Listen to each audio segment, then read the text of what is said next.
Hello everyone, आप सभी का स्वागत है। तो आज हम आपसे डिस्कस करने वाले हैं ऑर्डर रैंकिंग का part 1। Order ranking that means कि क्रम निर्धारण। अब नोटिस करिए, नाम ही इंडिकेट कर रहा है क्रम निर्धारण। तो यहां पर क्रम से रिगार्डिंग क्वेश्चंस बनेंगे और क्या सिस्टम होता है, इन सारी चीजों को आज की क्लास में हम लोग सीखेंगे। तो जैसा नाम है वैसे ही क्वेश्चंस भी आएंगे और इनको स्टार्ट करते हैं। सबसे पहले हम क्या क्या चीजें आज की क्लास में पढ़ने वाले हैं उस पर डिस्कशन करते हैं। देखिए, about order ranking, how many types of order ranking questions और how to solve the order ranking questions, इन चीजों पे हम वर्क करेंगे और आपको आज की क्लास में ये भी समझाएंगे कि ऑर्डर रैंकिंग का आपकी लाइफ में क्या यूज है। नोटिस करिए, डेली बेसिस पर जो आप एक्टिविटी कर रहे हैं उसमें कहीं ना कहीं ऑर्डर रैंकिंग का इस्तेमाल है। तो आज की क्लास में ये भी समझाने वाले हैं कि ऑर्डर रैंकिंग का क्या यूज है। सबसे पहले आपके सामने एक डेफिनेशन आ रही है ऑर्डर रैंकिंग की, आप देख सकते हैं। In this chapter, individuals are arranged in a certain order in a row. We are provided with some data about this arrangement, and then on the basis of the given data, we have to solve the question which could be the several types. अब ये तो definition हो गई, ये English में भी है, हिंदी में भी आपको मिल जाएगी। लेकिन इसका यूज़ क्या है? देखिए, मोबाइल रिचार्ज आप सब कराते हैं, लेकिन मोबाइल रिचार्ज किस डेट पर ख़त्म होगा ये भी ऑर्डर रैंकिंग का यूज है। एग्जाम्पल के तौर पर नोटिस करिए, आज के टाइम पर ज्यादातर रिचार्ज 24 डेज के हो चुके हैं, कुछ 28 डेज के हैं, कुछ 21 डेज के भी हैं। तो मैं एक छोटा सा एग्जाम्पल आपके सामने क्रिएट कर रहा हूं। ये ऑर्डर रैंकिंग का ही क्वेश्चन है, बहुत ध्यान समझिएगा। मैंने अपने मोबाइल में नोटिस करिए 10 मार्च को रिचार्ज कराया। ठीक, 10 मार्च को मैंने रिचार्ज कराया। फॉर एग्जाम्पल हम ईयर ले लेते हैं 2022, अच्छी बात है। ठीक है, अब 10 मार्च को रिचार्ज कराया, कितनी तारीख को रिचार्ज खत्म हो जाएगा? रिचार्ज की डेट है 24 दिन, 24 डेज का। अब ये सॉल्व करना है। अब कैसे सॉल्व करेंगे? इसमें ऑर्डर रैंकिंग का बहुत बड़ा यूज है। लोग क्या करेंगे, नोटिस करिए, सबसे पहले क्या करेंगे, देखो मार्च का महीना 31 का होता है, 10 माइनस कर देंगे। जैसे ही 10 माइनस करेंगे तो नेचुरल सी बात है, यहां पर वैल्यू आएगी 21, हाँ या ना। और रिचार्ज कितने दिन का है? 24 दिन का है, तो 3 दिन इसमें जोड़ देंगे। नोटिस करिए, और वैल्यू कितनी आ जाएगी? 24 हो जाएगी। तो नेचुरल सी बात है, 21 में 3 जोड़ेंगे 24 हो जाता है। तो ये मार्च के बाद कौन सा महीना आता है? अप्रैल। तो ये कह देंगे अप्रैल, लेकिन आंसर गलत है। 3 April is the wrong answer. अब नोटिस करिए, ऐसा क्यों हुआ, क्या रीजन था, अब ये समझते हैं। देखिए, 10 मार्च को अगर आपने रिचार्ज कराया तो पहली चीज, 10 मार्च को क्या आपने इस्तेमाल नहीं करा? बिल्कुल करा। तो हमें 10 मार्च को भी इंक्लूड करना पड़ेगा। अब देखिए, ये कैलकुलेशन गलत है, ध्यान रखिएगा। हमें करना क्या था? 31 में से 9 माइनस करना चाहिए था। ऐसा क्यों? क्योंकि 10 मार्च से आपका मीटर स्टार्ट हो चुका है। नोटिस करिए, अगर 10 मार्च को आप दोपहर में 12 बजे करा रहे हैं या सुबह 8 बजे भी करा रहे हैं, तो नोटिस करिए वो दिन आपका काउंट होगा। तो आपने 9 दिन मार्च में यूज नहीं करा, तो उन 9 दिनों को आपको हटा देना है। तो मार्च में 31 में से अगर हम 9 माइनस कर देंगे तो बचा कितना? 22 दिन।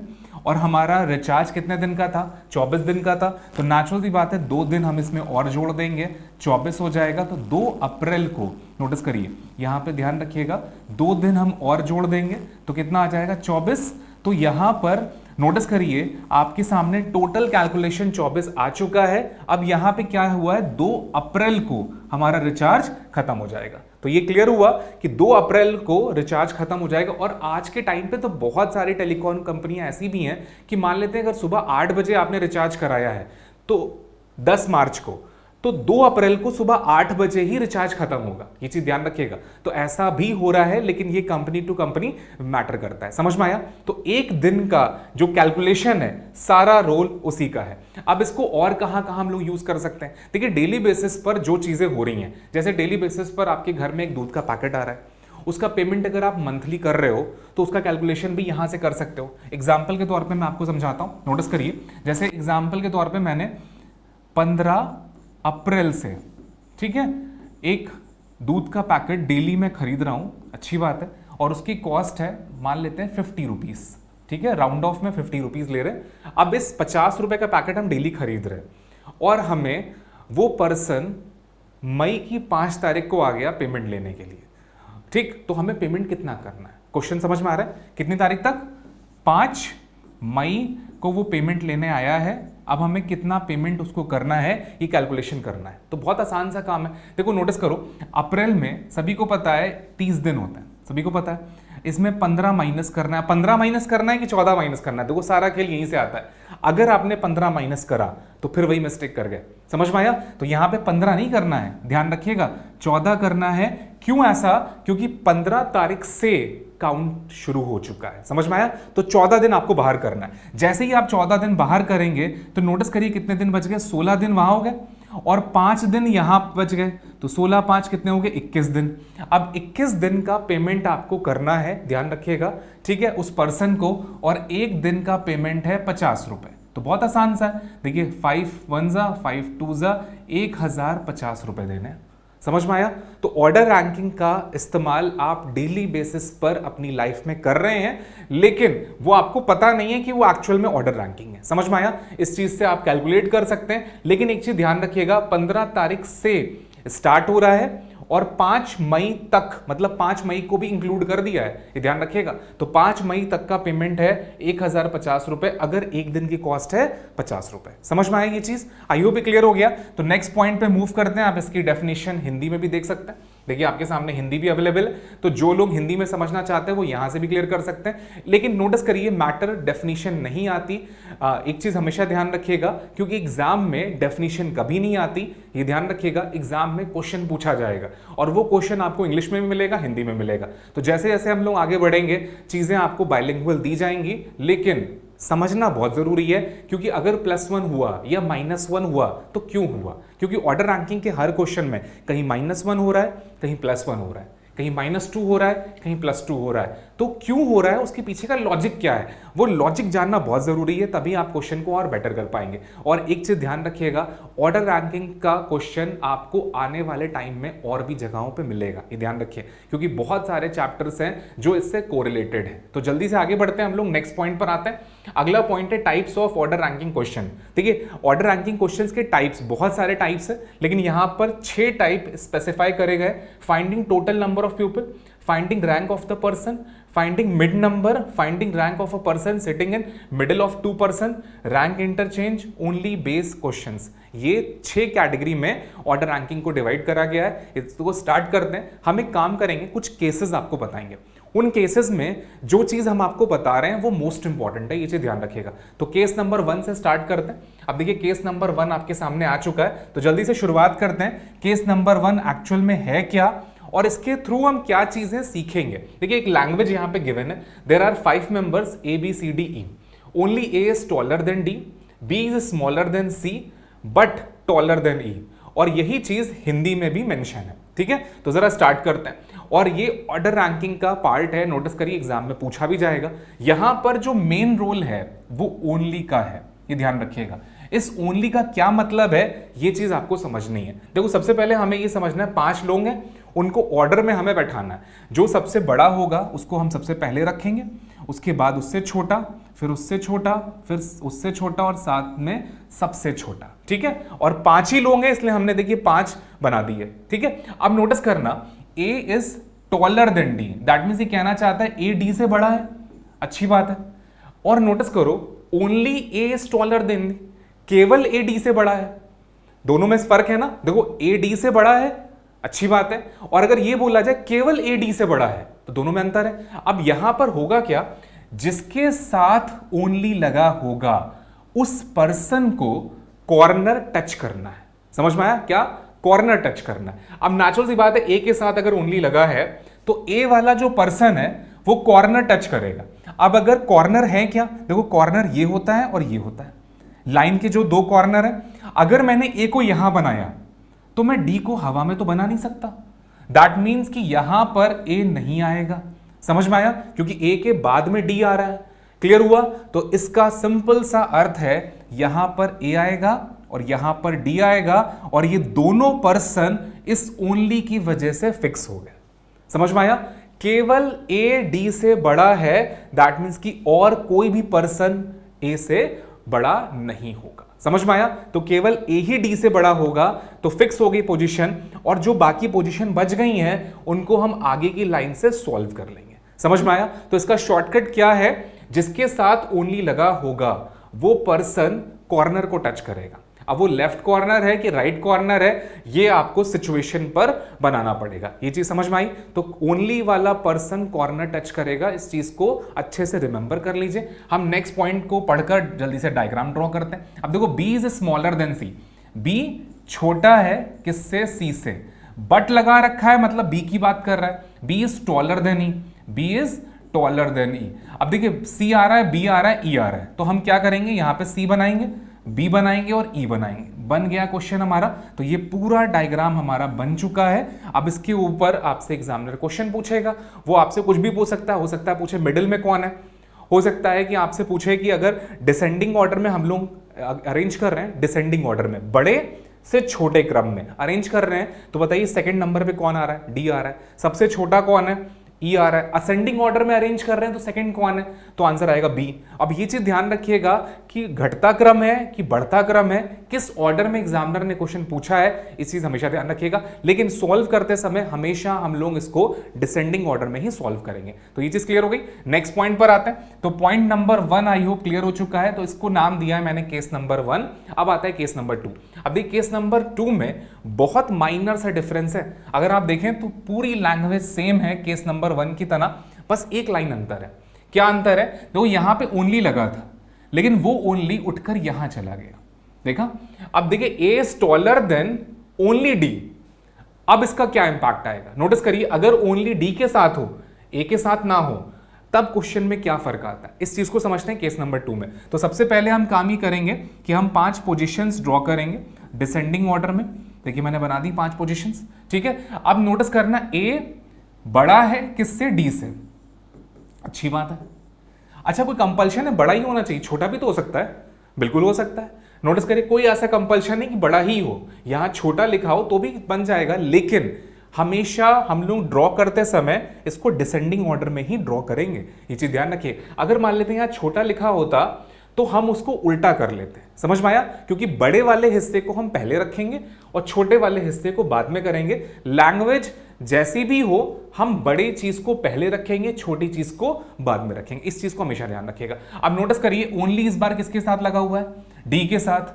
तो नेचुरल सी बात है ये जो डी वाला पर्सन होगा वो कॉर्नर को टच करेगा। अब एक चीज बताइए, अगर मैंने डी को यहां बनाया तो क्या मैं ए को हवा में बनाऊंगा? नहीं।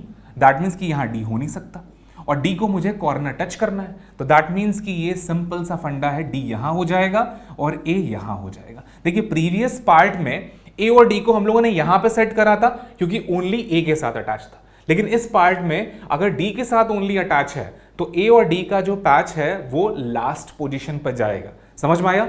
ये क्लियर हो गया। तो ए और डी अगर फिक्स हो गए तो सेम उसी तरह से हम इसको ड्रॉ कर लेंगे। अब जो लाइन बची हुई है उसको बना लेते हैं। देखिए B is smaller than C, B छोटा है सी से, बट लगा रखा है मतलब बी की बात कर रहा है। B is taller than E, B is taller than E. तो हमारे सामने सी सबसे पहले, फिर बी और लास्ट में मतलब थर्ड पोजीशन पर हमारा ई हो जाएगा और सबसे लास्ट पोजीशन जो होगी वो हो जाएगी डी। समझ में आया सभी को? तो पूरा डायग्राम बन चुका है, डिसेंडिंग ऑर्डर में हम लोगों ने ड्रॉ कर लिया। तो केस 2 भी मेरे ख्याल से क्लियर हो गया होगा कि किस तरह से क्वेश्चन सॉल्व करना है, सिस्टम है क्या। आई होप ये चीज क्लियर हो गई होगी। तो नेक्स्ट पार्ट में मूव करते हैं, केस नंबर 3। अब देखिए केस नंबर 3 आपकी स्क्रीन पर है। इसमें नोटिस करिए ऑप्शंस भी गिवन है आपके सामने। तो जैसा एग्जाम में क्वेश्चन आता है सेम उसी पैटर्न पर केस नंबर 3 है। लेकिन नोटिस करिए जो केसेस आपको बताए जा रहे हैं इन केसेस के थ्रू आपको बहुत बेनिफिट होगा, क्योंकि जो भी क्वेश्चन आप सॉल्व करेंगे उसका निचोड़ इन्हीं केसेस में मिलेगा। ये ध्यान रखिएगा। तो आई होप ये समझ में आ रहा है। तो जल्दी से स्टार्ट करते हैं। इन a row x is 15th from left, 20th from the right. अब देखो x कोई पर्सन है जो एक छोर से 15 नंबर पर है और दूसरे छोर से नोटिस करिए 20 नंबर पर है। अब वो पर्सन तो कॉमन है। नोटिस करिए जैसे एक चीज समझते हैं, देखिए 5 फिंगर्स हैं, अच्छी बात है।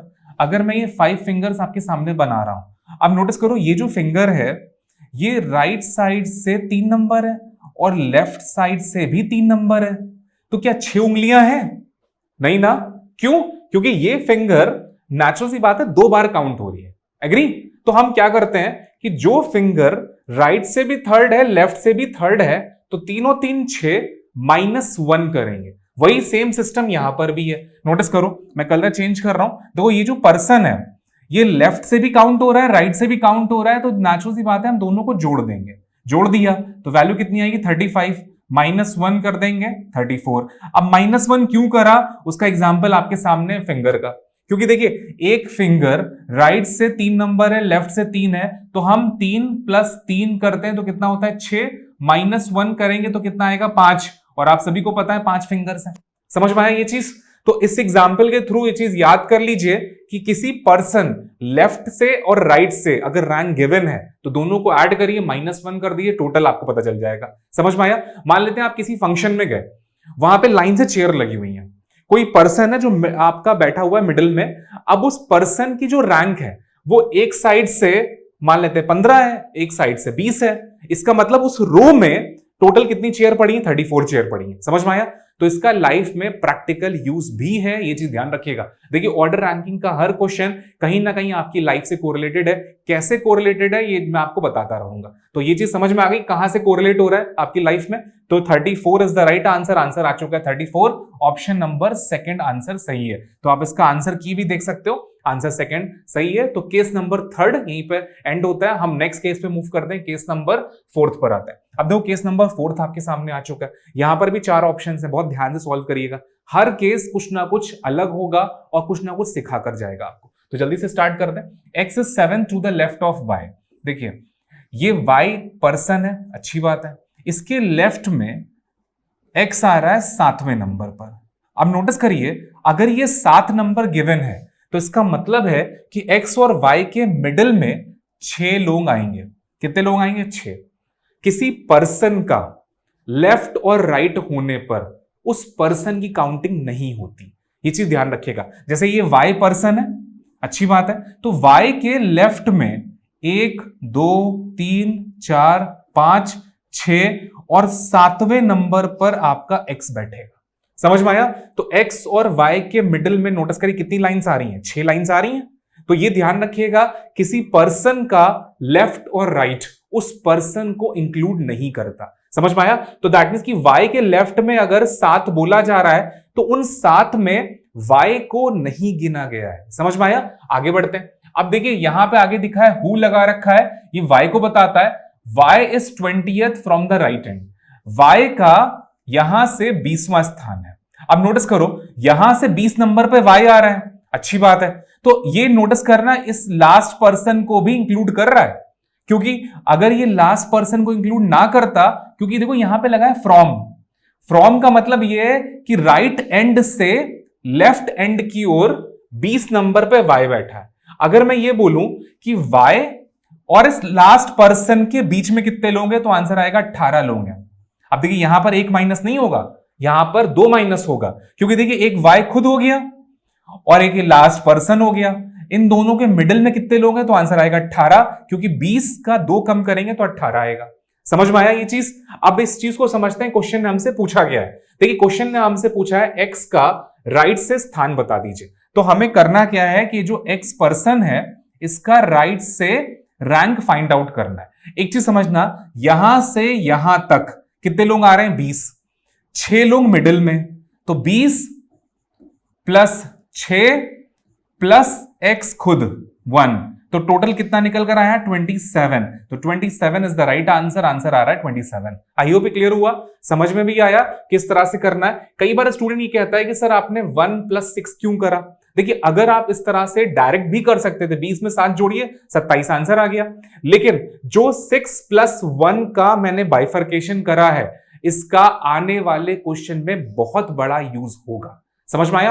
आपको इस क्वेश्चन में तो लग रहा है कि इसका यूज नहीं है, लेकिन जैसे जैसे हम लोग आगे बढ़ेंगे इसका यूज बढ़ता जाएगा। समझ में आया? तो बाइफर्केशन कैसे करा जाता है ये चीज जानना बहुत जरूरी है, क्योंकि अगर आप नहीं जानेंगे तो अगला क्वेश्चन सॉल्व करने में प्रॉब्लम होगी। समझ में आया? तो case number 4 I hope clear हो चुका है कि किस तरह से सॉल्व हुआ है, और हर केस नोटिस करिए आने वाले केस में भी यूज होगा। जैसे अगर आपने 4 तक पढ़ लिया है तो 5वां केस जब होगा तो बिल्कुल पॉसिबल है कि हो सकता है केस नंबर 4 आपको इस्तेमाल करना पड़े। तो इसको बहुत अच्छे से समझ लीजिए, क्योंकि जैसे जैसे हम आगे बढ़ेंगे चीजें और कॉम्प्लेक्स होंगी। क्लियर हुआ? तो अगला क्वेश्चन पे आते हैं, जल्दी से देखते हैं अगला क्वेश्चन कौन सा है हमारे सामने। देखिए इसका आंसर भी आ चुका है, नेक्स्ट क्वेश्चन सॉल्व करते हैं। अब केस नंबर 5 आ चुका है और उसका क्वेश्चन आपके सामने 4 ऑप्शंस हैं। बहुत ध्यान से समझते हैं क्वेश्चन क्या कह रहा है। इन a row x is 24th from the left and find the x rank from the right side if total is 40। अब नोटिस करो क्वेश्चन ने सबसे पहले हमसे क्या दिया कि टोटल कितना है 40। अच्छी बात है, 24 नंबर पर x बैठा हुआ है, ये x हो गया 24 नंबर पे। कहां से? लेफ्ट से। और हमसे डिमांड किसकी करी गई है? राइट से। बता दीजिए कि x का रैंक कितना होगा। बहुत आसान है। एक चीज बताओ, अभी 2 मिनट पहले मैंने आपसे बताया था 5 फिंगर्स वाला एग्जाम्पल दिया था, हाँ या ना? दिया था ना? और अब इसी एग्जाम्पल में थोड़ा सा चेंज कर देते हैं। नोटिस करो, ये फिंगर अगर हमारी 2 नंबर की है, लेफ्ट से 2 नंबर है, तो राइट से अगर हमें पता लगाना है तो एक तरीका ये है कि भैया यहां से गिन लो, 1 2 3 4 नंबर आ गया, 4 नंबर है राइट से। लेकिन दूसरा तरीका क्या है? नोटिस करना, टोटल फिंगर कितनी है हमारी? 5। 5 में 1 जोड़ दो, कितना हुआ? 6। और लेफ्ट का 2 माइनस कर दो, आंसर आ जाएगा राइट का 4। समझ में आया?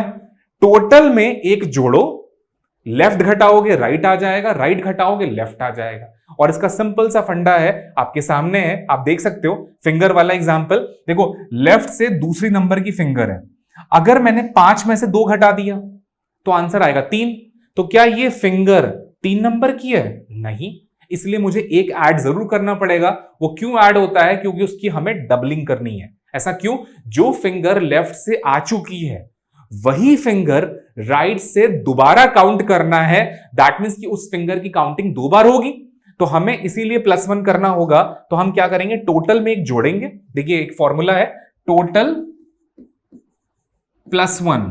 अगर हम राइट माइनस करेंगे तो हमें क्या मिलेगा? लेफ्ट। और अगर हम लेफ्ट माइनस करेंगे तो हमें क्या मिलेगा? राइट। ये चीज नोट कर लीजिए, बहुत इंपॉर्टेंट है ये चीज, और कई बार एग्जाम में पूछा जा चुका है। अब देखिए, 40 में हम 1 जोड़ेंगे तो कितना हुआ? 41। 41 में से हम 24 घटा देते हैं, तो जरा देखते हैं कितना आंसर आएगा। 6 और 1 7, कैरी दे दिया तो भैया 1 आ जाएगा। तो 17 is the right answer. Answer क्या आएगा? 17। आंसर सॉल्व हो चुका है। समझ में आया किस तरह से आंसर बना? तो x का राइट से रैंक कितना निकला? 17। अब एक चीज और नोटिस करना, अगर मैं 17 और 24 को जोड़ूंगा तो वैल्यू निकल कर आएगी 41। अब एक ज्यादा क्यों हो गया?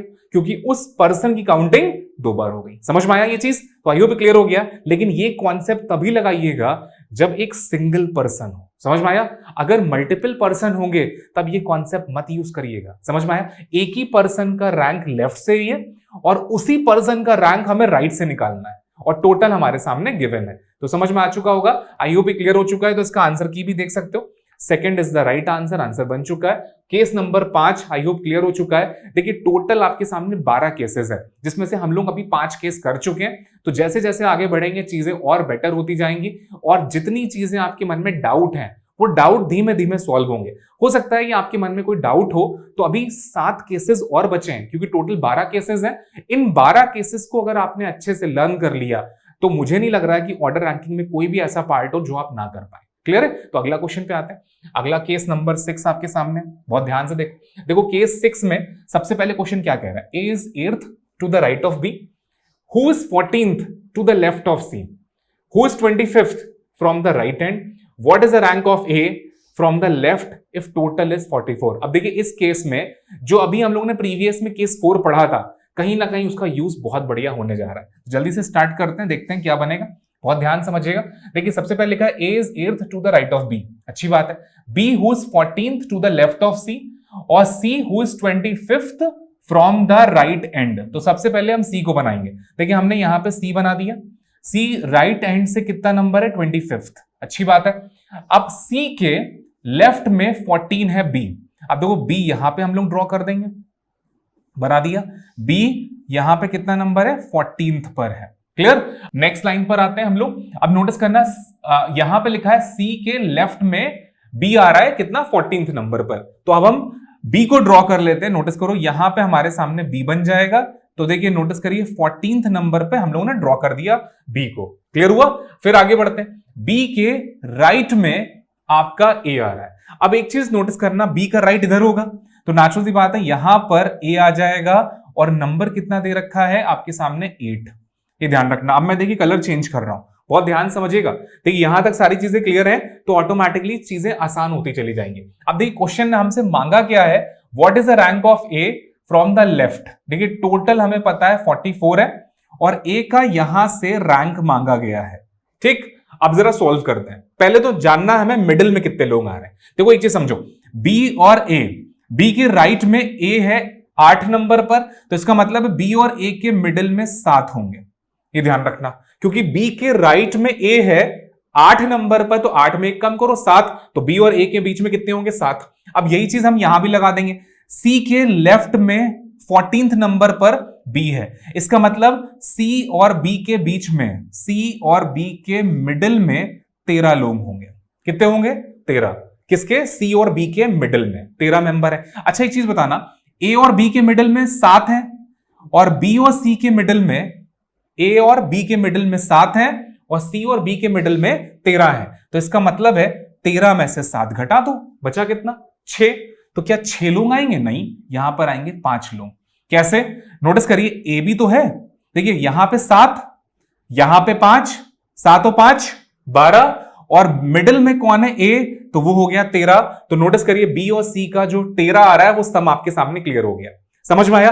अब हम करेंगे क्या, बहुत ध्यान से देखना, कई सारे केसेस का ये निचोड़ है। चलिए समझाते हैं। देखिए यहां से हम करेंगे क्या, हम यहां से रैंक पता लगाने की कोशिश कर रहे हैं, तो हम एक काम करेंगे, यहां से हमें पता लगाना है सबसे पहले कि इसका ए का रैंक कितना है। देखो 25 नंबर तो यहां पर है, 5% मिडिल में है, तो 25 प्लस 5 और प्लस ए का रैंक खुद, तो कितना हो गया? 31।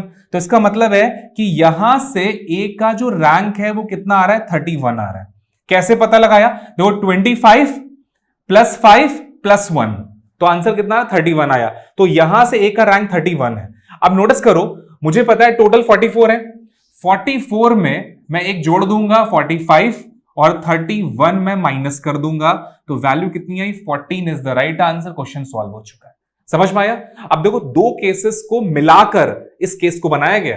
देखिए आपके सामने अभी मैंने बताया था, टोटल में एक जोड़ो, राइट घटाओगे लेफ्ट आ जाएगा, तो हमने क्या माइनस करा? राइट, और हमें क्या मिला? लेफ्ट। तो ये चीज हमने यूज करी, टोटल में एक जोड़ा, राइट घटाया, लेफ्ट आ गया, हमारे सामने आंसर आ गया। तो हमने डायरेक्ट लेफ्ट नहीं निकाला, हमने उसको राइट से पहले पता लगा लिया, उसके बाद सॉल्व करा, तो हमारे लिए आसान हो गया। समझ में आया? तो मिडिल की संख्या अगर आपको निकालना आता है तब क्वेश्चन आपके लिए और आसान हो जाता है। तो आई होप समझ में आ चुका है। तो अगले क्वेश्चन मूव करते हैं, इसका आंसर आ चुका है, second is the right answer, answer second होगा। तो अगला क्वेश्चन सॉल्व करते हैं। नेक्स्ट क्वेश्चन आपके सामने, अब देखिए केस नंबर 7 आ चुका है, इसको सॉल्व करते हैं, बहुत ध्यान से समझिएगा। In a row of 40 student, Mehul is 17th from the right. अब नोटिस करिए, एक रो है जिसमें 40 लोग हैं, अच्छी बात है। मेहुल जो है वो राइट से 17 है, राम जो है वो लेफ्ट से 14th है। नोटिस करो, देखो यहां पर 17 दे रखा है, इसका नाम है मेहुल, अच्छी बात है। और लेफ्ट से, अब नोटिस करिए राम कितना है? 14th नंबर पे गिवन है। अब देखो मेहुल राइट से 17th है, राम लेफ्ट से 14th है, दोनों चीजें गिवन है। लेकिन क्या ये डायग्राम सही है? मैं डायग्राम के दूसरे तरीके से नहीं बना सकता? बिल्कुल बना सकता हूं। कैसे? देखो ध्यान से, मैं एक और डायग्राम बना रहा हूं आपके सामने। अगर मैं मेहुल को यहां पे ले जाऊं 17 नंबर, अच्छी बात है, तो यहां से 17 नंबर पे मेहुल हो गया। अब मैं राम को यहां पे बना दूं 14th नंबर पर, तो राम यहां पर हो गया। क्लियर हुआ? अब देखिए मेहुल 17 पर है, राम 14 पर है। अब अगर क्या ये डायग्राम नहीं हो सकता? तो देखिए दोनों में डिफरेंस क्या है, पहले तो ये समझते हैं। इसको बोलते हैं सिंपल कंडीशन, ठीक है, और इसको बोलते हैं ओवरलैप कंडीशन। ये कब बनती है? जब मैक्सिमम स्टूडेंट होंगे। ये कब बनेगी? जब मिनिमम नंबर ऑफ स्टूडेंट्स होंगे। याद रखिएगा, इसको हम ये भी बोल सकते हैं कि मैक्सिमम नंबर ऑफ स्टूडेंट, तो ये डायग्राम बनेगा, और अगर मिनिमम नंबर ऑफ स्टूडेंट बोला जाए तो ये डायग्राम बनेगा। समझ में आया? अब एक चीज समझिएगा, हमें कैसे पता चलेगा कि मैक्सिमम है कि मिनिमम है? हम करेंगे क्या, हम इन दोनों का सम कर देंगे, इन दोनों को ऐड कर देंगे। तो 14 और 17 को अगर हम ऐड करते हैं तो वैल्यू कितनी आएगी? नेचुरल सी बात है, 31 आएगी। और अगर टोटल नंबर हमारे ज्यादा हैं तो ये डायग्राम बनेगा, ये डायग्राम नहीं बनेगा, क्योंकि यहां पर डायग्राम के लिए टोटल नंबर कम होने चाहिए। समझ में आया? तो एक चीज समझ लीजिएगा कि सिंपल कंडीशन तब बनेगी जब टोटल नंबर ज्यादा हो या बराबर हो addition of both persons position से। ध्यान रखिएगा, टोटल नंबर ज्यादा हो या बराबर हो addition of both person position से, तो मैक्सिमम वाली कंडीशन बनेगी। और अगर टोटल नंबर कम है, जैसे इस क्वेश्चन में अगर मैं यहां पर 40 की बजाय कोई और नंबर यूज कर लेता, 40 की बजाय मैं यूज कर लेता 25, तो नोटिस करिए ये डायग्राम गलत हो जाता और ये डायग्राम सही हो जाता, क्योंकि अगर मैंने 25 इस्तेमाल करा होता, मान लेते हैं कि मैंने यहां पे दे दिया 25, तो ये डायग्राम सही है, ये डायग्राम गलत हो जाता। देखिए अगर टोटल 40 है तो ये सही है, ये गलत है, और अगर टोटल 25 हो जाएगा तो ये सही हो जाएगा, ये गलत हो जाएगा। समझ में आया? तो इस चीज को समझना है कि टोटल नंबर अगर ज्यादा है या बराबर है, addition of both persons rank से, तो सिंपल कंडीशन बनेगी, और अगर टोटल नंबर कम है तो ये पोजीशन बनेगी। समझ में आया? हमारे सामने फर्स्ट वाली पोजीशन बन रही है, तो हम इस पोजीशन को कैंसिल कर देते हैं, अच्छी बात है। हम जरा क्वेश्चन को सॉल्व करते हैं प्रीवियस वाले पार्ट को। अब देखिए 40 में से हम क्या करेंगे, 31 माइनस कर देंगे, कितना आएगा 9, और यही हमारा आंसर है, 9 इज द राइट आंसर। अब कई बार स्टूडेंट कहता है सर इसमें -2 भी करना था, 7 आंसर आना चाहिए था। कुछ नहीं करना है। देखिए एक चीज समझिए, आपने करा क्या, यहां से लेकर यहां तक 40 लोगे, 40 में से देखो 31 जो बना है वो 14 प्लस 17 के सम से बना है, हाँ या ना? ठीक। अब देखो यहां से यहां तक 40 लोग हैं, आपने उन 40 में से सबसे पहले इन 14 लोगों को बाहर करा, फिर 17 लोगों को बाहर करा, तो टोटल 31 लोगों को आपने बाहर कर दिया। तो देखिए 14% यहां से बाहर हो गए, 17% यहां से बाहर हो गए, तो जो बच गए वही तो मिडिल में होंगे। तो नेचुरल सी बात है 9% बच गए, 9 लोग मिडिल में होंगे। इसका नाम सिंपल कंडीशन है, और केस नंबर 7 इसके आगे मार्क कर लीजिएगा इंपॉर्टेंट। तो अभी के लिए बहुत बढ़िया क्वेश्चन होने वाला है, और इसी से कोरिलेटेड आपको आगे भी क्वेश्चन मिलेंगे जहां पर ओवरलैप कंडीशन भी बन सकती है। तो सिंपल है कि ओवरलैप है, ये आपको जज करना है, और यहां पे 2 पर्सन आएंगे, एक पर्सन लेफ्ट से आएगा, एक पर्सन राइट से आएगा, ये चीज ध्यान रखिएगा हमेशा। देखिए यहां पे एक राम जो था वो लेफ्ट से था, और जो मेहुल था वो राइट से था, तो यहां पे लेफ्ट राइट का कॉम्बिनेशन होगा, और 2 पर्सन की बात होगी, मिनिमम 2 पर्सन। 2 से ज्यादा हो सकते हैं लेकिन 2 से कम नहीं हो सकते। क्लियर है? तो आई होप ये समझ में आ चुका है, D is the right answer, answer होगा डी, तो परफेक्ट आंसर डी होगा। समझ में आया? तो अगला क्वेश्चन सॉल्व करें, अगला क्वेश्चन देखते हैं। नेक्स्ट क्वेश्चन आपकी स्क्रीन पर है, इसको सॉल्व करते हैं। इन a row of 30 students, notice करिए x is 21 from the right. अब नोटिस करो एक रो है जिसमें टोटल कितने हैं 30, अच्छी बात है। x is 21 from the right. अब नोटिस करना x जो है वो राइट से 21 है, हमने यहां पे बना दिया x को 21, अच्छी बात है। y जो है वो लेफ्ट से 24th है, y लेफ्ट से 24th है, ठीक है। किसके अकॉर्डिंग बनाया? सिंपल कंडीशन के अकॉर्डिंग हमने डायग्राम ड्रॉ कर दिया। सिंपल हम यहां पे लिख भी देते हैं, जिसका नाम होता है मैक्सिमम, अच्छी बात है। लेकिन ये डायग्राम हो गया गलत, कैसे? नोटिस करो 24 और 21 को अगर हम जोड़ेंगे तो वैल्यू होती है 45, और क्या आपका 30 45 से बड़ा है? नहीं, ये तो नोटिस करिए छोटा है। दैट मींस कि ये डायग्राम हमारा नहीं बनेगा, हमें दूसरा डायग्राम बनाना है। दैट मींस कि क्वेश्चन किसका है? ओवरलैप का है। समझ में आया? देखो टोटल नंबर यहां पे कम है इनके सम से, तो दैट्स वाई ये डायग्राम गलत हो गया। अब हम करेंगे क्या? दूसरा डायग्राम ड्रॉ करते हैं जल्दी से। देखो हम करेंगे क्या, एक्स वाला जो पर्सन है उसको यहां ले आएंगे, कितना नंबर 21, और जो वाई वाला पर्सन है उसको हम यहां पे बना देंगे, नोटिस करो 24, ठीक है। और यहां से यहां तक 24 है, यहां से यहां तक 21 है। जो मिडल वाला एरिया है वो दोनों लोग आपस में शेयरिंग कर रहे हैं। समझ में आया? इसीलिए इसमें याद रखना ओवरलैप नाम दिया गया है, क्योंकि एक दूसरे को ओवरलैप कर रहे हैं। इसको इस तरह समझ सकते हैं, गाड़ी इधर से आ रही, गाड़ी इधर से आ रही है, जब तक दोनों यूं हैं तब तक तो सिंपल है, और जब ये दोनों पार कर जाए तो क्या हो जाएगा? ओवरलैप हो जाएगा। समझ में आया? तो ओवरलैप हो जाएगा, जिसको हम लोग क्या बोलते हैं? मिनिमम। ध्यान रखिएगा, क्या बोलेंगे? मिनिमम। अब इसमें ये चीज क्लियर हो चुकी है, टोटल आपको पहले से पता है 30 है, ठीक है। इनका सम आ चुका है 45 है, ठीक है। और ये ध्यान रखना कि टोटल हमारा कम होना चाहिए एडिशन ऑफ बोथ पर्सन से। अब करना क्या है? देखो 45 में हम 30 माइनस कर देंगे, वैल्यू कितनी आई? 15, -2 कर देंगे, कितना आया? 13। तो answer 13 is the right answer. Question आपके हाथ में, तो मिडिल में कितने लोग होने चाहिए? तो आंसर आ चुका है 13 लोग मिडिल में होने चाहिए। समझ में आया? अब देख कई बार स्टूडेंट कहता है सर आपने -2 क्यों करा? इस चीज को समझते हैं। एक चीज समझना, एक चीज को बहुत ध्यान से समझना, तभी ये चीज क्लियर होगी कि -2 क्यों करा। देखो पहली चीज तो ओवरलैप कंडीशन, यहां पर x और जो y है इसकी काउंटिंग 4 बार हो गई है। कैसे? चलो इस बात को समझाते हैं, बहुत ध्यान से समझना। 4 बार काउंटिंग है। देखो जो 45 है इसमें 2x है और 2y है, बहुत ध्यान समझना। और जो 30 है उसमें 1x है और 1y है। कैसे, इस बात को एक्सप्लेन मैं यहां से करने जा रहा हूं। देखो या 45 जो आपका बना है, 45 किसके सम से बना है, 21 और 24 के सम से बना है, हाँ या ना। अब देखो यहां से यहां तक 24 लोग हैं, तो देखो जब मैं काउंटिंग करना शुरू करूंगा 1 2 3 4 5 6 7 8 9 10, तो यहां पे 24 आ गया, तो रास्ते में मुझे x मिलेगा और साथ में y है, तो 24 में एक x और एक y आ रहा है। ये क्लियर हुआ। इसी तरह से नोटिस करो, जब हम यहां से यहां तक आ रहे हैं 21 में, तो 21 में भी एक x और एक y आ रहा है, तो यहां पर भी नोटिस करिए एक x और एक y आ रहा है। तो जब हम इसको ऐड करते हैं, नोटिस करिए, तो 2x और 2y हो जाएंगे, तो 45 में हमारे पास 2x 2y है। अब यही चीज जब 30 की बात होती है, तो यहां से यहां तक 30 है, तो इन 30 लोगों में सिर्फ एक x और एक y है।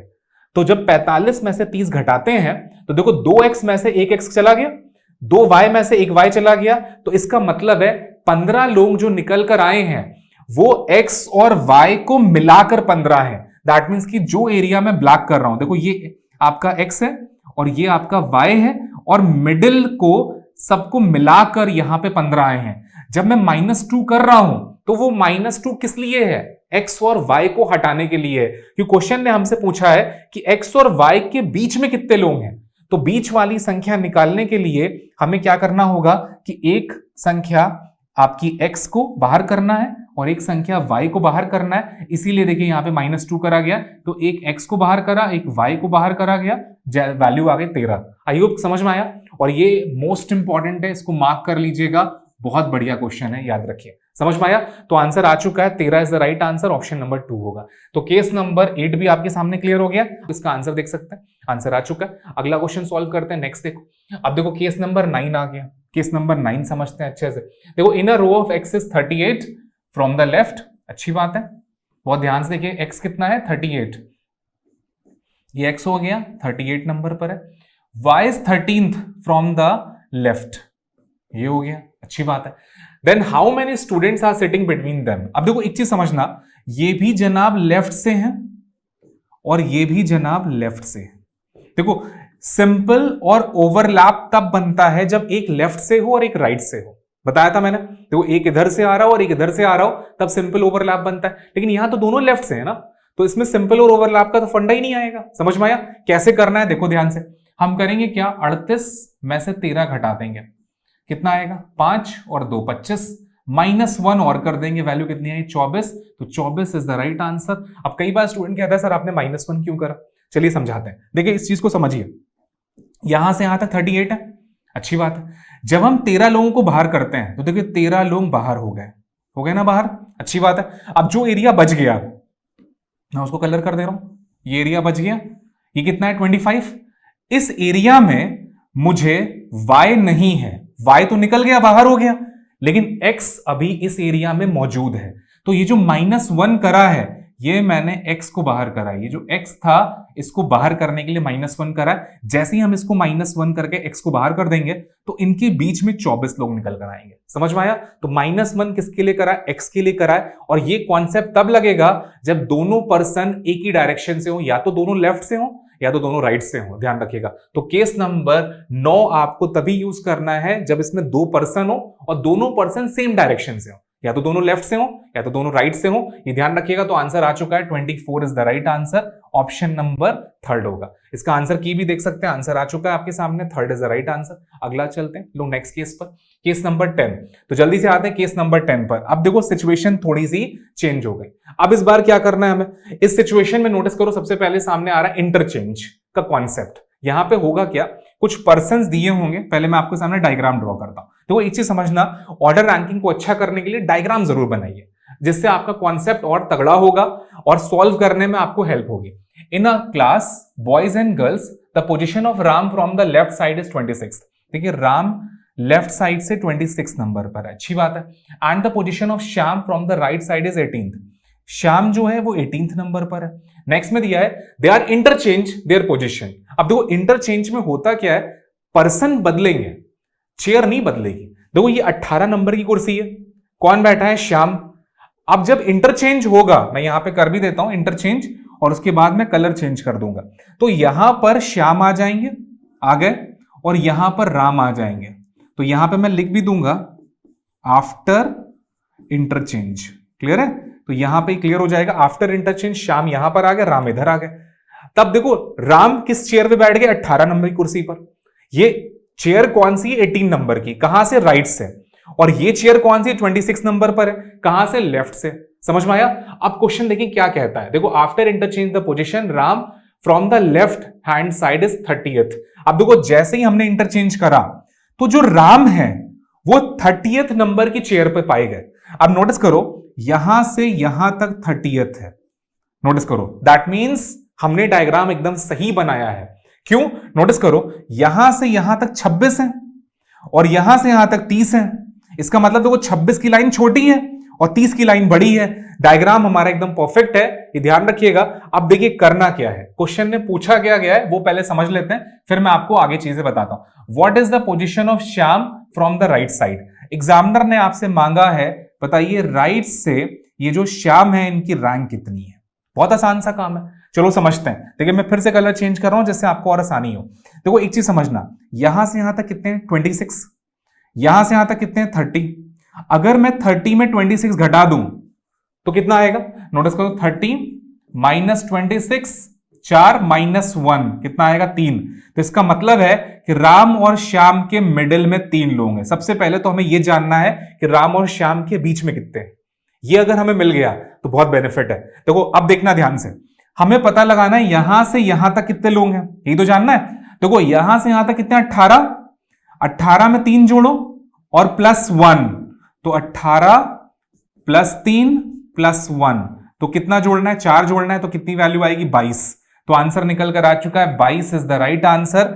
श्याम का इंटरचेंज करने के बाद राइट से जो रैंक होगा वो होगा 22। 22 is the right answer. Question आपके सामने। तो यहां से यहां तक 18, मिडिल में कितने? 3 और एक बंदा श्याम खुद, तो हो गया वैल्यू 1 और, तो 18 प्लस 3 प्लस 1 आंसर आएगा 24। आई होप क्लियर हुआ। आंसर कितना आएगा? 22 आएगा। आंसर आपके सामने आ चुका है, 22 is the right answer. Answer कितना होगा? 22। 22 is the right answer. Perfect answer 22 होगा। तो समझ में आ चुका है, फर्स्ट आंसर एकदम सही है, तो फर्स्ट आंसर परफेक्ट माना जाएगा। केस नंबर 10 भी क्लियर हो गया और इसका नाम दिया गया इंटरचेंज। याद रखिएगा पोजीशन इंटरचेंज के ऊपर क्वेश्चन बनाया जाता है। आई होप ये चीज क्लियर हो गई होगी। तो नेक्स्ट केस में मूव करते हैं। अगला केस आपके सामने, अब ये केस नंबर 11 आ चुका है। केस नंबर 11 को स्टार्ट कर रहे हैं, लेकिन एक चीज ध्यान रखिएगा, केस नंबर 11 और 12 को करने से पहले सबसे पहले केस 10 तक रिवीजन कर लीजिए, क्योंकि अगर आपने रिवीजन नहीं करा तो केस 11 और 12 को समझना प्रॉब्लम क्रिएट कर देगा। ये चीज ध्यान रखिएगा। हम स्टार्ट करते हैं जल्दी से। 11 number case, in a row A is 15 from the left. अच्छी बात है, देखो ध्यान से देखिएगा, ए जो है वो लेफ्ट से 15 नंबर पर है, ठीक। B is 20th from the right, B जो है वो 20th नंबर पर है राइट से। लेकिन कोई कंपल्शन नहीं डायग्राम ऐसा ही बने, ऐसा भी तो हो सकता है कि डायग्राम यू बने। देखिए ए यहां पर आ जाए 15th नंबर पर और बी यहां पर आ जाए 20th नंबर पर, यहां से यहां तक 15, यहां से यहां तक 20, ऐसा भी हो सकता है। अब इसको क्या बोलते हैं? मैक्सिमम, इसको क्या बोलेंगे? मिनिमम। ये दो केसेस होते हैं, ध्यान रखिएगा, दोनों पॉसिबल हैं अभी तक। आगे बढ़ते हैं। आगे लिखा हुआ है 12 मेंबर हैं जो बीच में बैठे हुए। देखिए यहां पर मिडिल में कितने दे रखे हैं? यहां पे दिया हुआ है 12 और यहां पर भी 12 है। अब हमें ये देखना है क्या दोनों केसेस बन रहे हैं, और अगर दोनों केसेस बनेंगे तो नेचुरल सी बात है आंसर आएगा नन ऑफ दीज। समझ में आया? और बिल्कुल बनेंगे। क्या आंसर आएगा इस चीज को हम समझाते हैं। देखिए 15 प्लस 20 कितना ऐड करेंगे? दोनों का वैल्यू क्या है? 35, और 35 में अगर हम 12 और ऐड कर दें तो वैल्यू कितनी हो जाएगी? 47। तो देखिए 47 आपके सामने अवेलेबल है, तो वो आंसर सही है। अब जरा इसका आंसर निकालते हैं, देखते हैं मिनिमम का कितना आंसर आएगा, इस बात को समझते हैं। देखो यहां से यहां तक 20 है कंफर्म। 20 में अगर ये 12 और एक पर्सन ये अगर हम माइनस कर दूं, नोटिस करिए यहां से यहां तक कितने लोग हैं? 15। कितने हैं? 15। 15 में अगर ये 12 और एक पर्सन ए अगर मैं माइनस कर दूं तो 15 में मैं कितना माइनस करूं? 3 माइनस कर दूं। कितना करूंगा? देखिए 15 में कितना मैं माइनस कर दूं? 12, तो ये हो गए, और एक पर्सन और हो गया, दैट मींस कि 13 माइनस करना है। तो कितना माइनस करने के बाद आएगा? वैल्यू आएगी 2 आएगी। समझ में आया? तो ये जो पर्सन है ध्यान से देखिएगा, इस पर्सन का रैंक यहां से निकल कर आया 2 नंबर। अब देखो इस पर्सन का रैंक मैंने कैसे फाइंड आउट करा? यहां से यहां तक 15, 15 में मैंने कितना 12 और 1 माइनस कर दिया, 13 लोग माइनस करे, 2 लोग आ गए। तो बी का रैंक यहां से 20 नंबर है, नोटिस करो, और यहां से 2 नंबर है, तो 20 और 2 जोड़ देते हैं। 20 और 2 कितना होता है 22, 22 में -1 करेंगे कितना हो 21, तो यहां से वैल्यू निकल कर आ रही है 21। अब नोटिस करिए 47 भी सही है, 21 भी सही है, क्योंकि मैक्सिमम के रिगार्डिंग 47 आएगा और मिनिमम के रिगार्डिंग आंसर आएगा 21। तो आंसर क्या होगा, none of these is the right answer. समझ में आया? तो बहुत बढ़िया क्वेश्चन है, ये चीज ध्यान रखिएगा। हम इसको डायरेक्ट भी सॉल्व कर सकते थे, कैसे?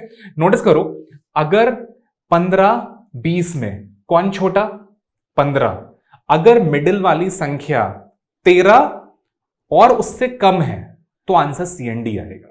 बहुत सिंपल सा फंडा है, फिर से समझिए। देखिए 15 और 20 में जो वैल्यू छोटी है उसमें 2 कम करिए। कौन छोटा है 15, 15 में मैंने 2 कम करा, वैल्यू कितनी आई 13। अगर मिडिल में 13 से कम है, 13 और 13 से कम है तो आंसर CND आएगा। समझ में आया? कितना आंसर आएगा CND आएगा। CND मतलब उसके 2 आंसर बनेंगे। अब देखो पहला भी सही है दूसरा भी सही है तो आंसर आएगा CND, और CND यहां पे गिवन नहीं है इसलिए नन ऑफ दीज आ रहा है। समझ में आया? CND मतलब होता है कैन नॉट बी डिटरमाइंड, ये चीज ध्यान रखिएगा।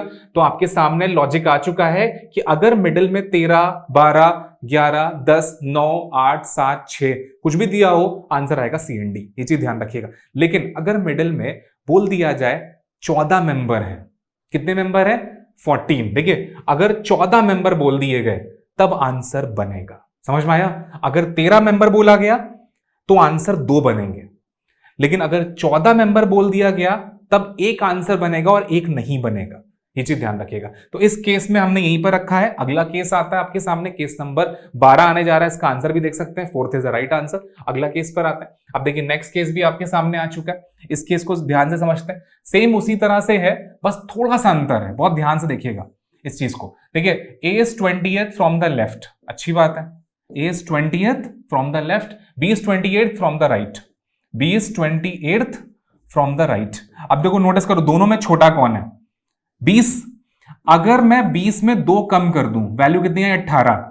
अगर मिडिल में 18 और 18 से कम है तो आंसर आएगा CND, लेकिन मिडिल में 18 और 18 से कम होने पर आंसर आएगा CND। समझ में आया? यहां पे मैं लिख भी देता हूं, अगर मिडिल में 18 या उससे कम आ रहा है, 18 से कम दैट मींस कि 17 16 ये वैल्यूज आ रही हैं तो आंसर क्या आएगा CND आएगा। लेकिन अगर मिडिल में 19 लोग हैं तब आंसर बनेगा। समझ में आया? अब देखो मिडिल में कितने लोग हैं 19 है, तो इस क्वेश्चन का आंसर बनेगा, तो 19 यहां पर है। समझ में आया? अब इन तीनों को मैं जोड़ दूंगा, जरा जोड़ते हैं। नोटिस करो, देखो ये 20 मान लेते हैं, 20 और 20 40, 40 और 20 60 और 68 -1 कर देंगे 67 आ गया। तो आंसर इसका आएगा 67 इज द राइट आंसर। इस बार नन ऑफ दीज नहीं आएगा। देखा? तो मैंने यही कहा था कि अगर मिडिल में 18 से ज्यादा है तो सिर्फ एक आंसर बनेगा। अब कई बार स्टूडेंट कहता है कि सर जो आपने ओवरलैप डायग्राम था क्या वो नहीं बनेगा? बिल्कुल नहीं बनेगा। इस केस में ओवरलैप डायग्राम नहीं बन सकता, क्योंकि देखिए यहां पे जो लिमिट है 20 की उसकी वजह से यहां पे 19, तो ये डायग्राम बन गया। लेकिन जब ओवरलैप डायग्राम होगा वो डायग्राम सिर्फ 18 तक बन सकता है। इस चीज को समझते हैं कैसे? देखो ये चीज समझना, ओवरलैप डायग्राम में होगा क्या, ये जो 28 है ये पर्सन यहां पर आ जाएगा, अच्छी बात है 28 वाला, नोटिस करिए, और ये 20 वाला पर्सन यहां आ जाएगा, कितना नंबर 20, ये A हो जाएगा ये B हो जाएगा। अब एक चीज समझिएगा बहुत ध्यान से कि ओवरलैप डायग्राम क्यों नहीं बनता है, ठीक है? नोटिस करना, एक पर्सन ये हो गया, एक पर्सन ये हो गया, ठीक है? तो 20 में जब मैं 2 कम कर दूंगा तो कितना आया 18, तो 18 लोग तो बीच में आ सकते हैं, लेकिन ओवरलैप डायग्राम में आप 19 बैठा ही नहीं सकते, क्योंकि उसकी जो लोअर लिमिट है 20, वो 19वें पर्सन को इस डायग्राम में बनने नहीं देगा। समझ में आया? तो ये डायग्राम बनेगा ही नहीं, लेकिन ये डायग्राम बन रहा है, that's why 67 is the right answer. तो ये बहुत बढ़िया केस है, इसको नाम दिया केस नंबर 12। तो आई होप आज की क्लास में आपको समझ में आया होगा। इसका आंसर भी देख सकते हैं, first is the right answer. तो जो बेसिक पार्ट था वो मैंने आज की क्लास में कवर अप कर दिया है। इसके ऊपर जो प्रैक्टिस क्वेश्चन होगा वो हम अगली क्लास में सॉल्व करेंगे। तो आज की क्लास में इतना ही रख रहे हैं। Thank you to all.